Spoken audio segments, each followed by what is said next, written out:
Hello guys, welcome to Study Swot. द्वितीय विश्व युद्ध के बाद पहली बार जापान के रक्षा बजट में सबसे बड़ी बढ़ोतरी देखी गई है। जापान ने चीन के खतरे को देखते हुए अपने सैन्य खर्च को दोगुना करने का फैसला किया है। कुछ समय पहले तक जापान नॉर्थ कोरिया को अपना सबसे बड़ा खतरा मानता था, लेकिन अब परिस्थितियां काफी बदल चुकी है। जिस तरह रूस ने यूक्रेन पर आक्रमण किया और ताइवान पर चीन के हमले का खतरा मंडराता रहता है, जापान को भी यह डर सताने लगा है कि चीन ताइवान पर हमले के बाद जापान पर भी हमला कर सकता है। इसलिए जापान अभी से सतर्क हो गया है और जापान अपनी सुरक्षा के लिए अमेरिका पर निर्भरता खत्म कर खुद ही चीन से मुकाबले की तैयारी में जुट चुका है। तो आइए जानते हैं कि जापान पर अमेरिकी नियंत्रण का इतिहास क्या है, जापान के रक्षा बजट के बढ़ोतरी के फैसले पर अमेरिका ने क्या कहा है, और यह भी डिस्कस करेंगे कि जापान के लोगों का इस फैसले पर क्या सोचना है और इसका भारत पर क्या प्रभाव पड़ेगा। इससे पहले अगर आप हमारे चैनल पर नए हैं तो हमारे चैनल को सब्सक्राइब करें, वीडियो को लाइक करें और इसे दोस्तों के साथ शेयर करें।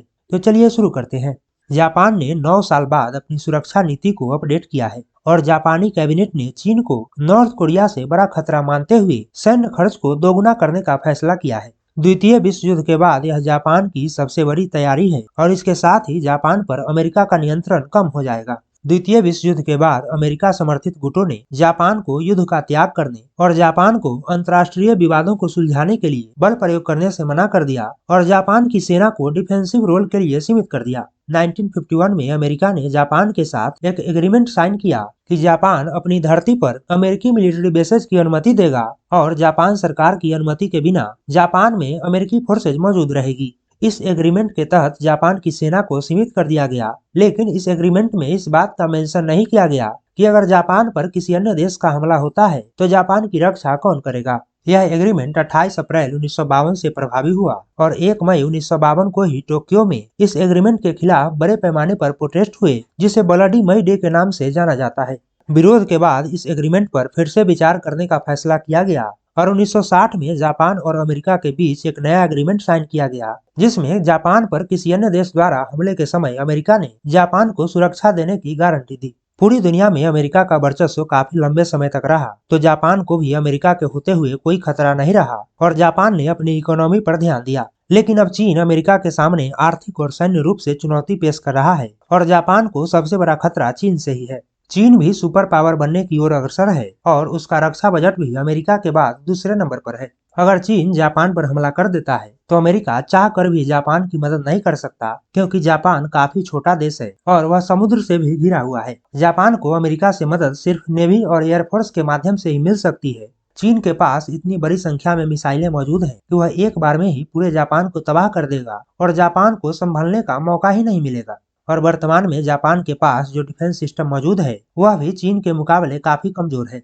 इसलिए जापान सरकार यह चाहती है कि जापान खुद से चीन का मुकाबला करने में सक्षम हो।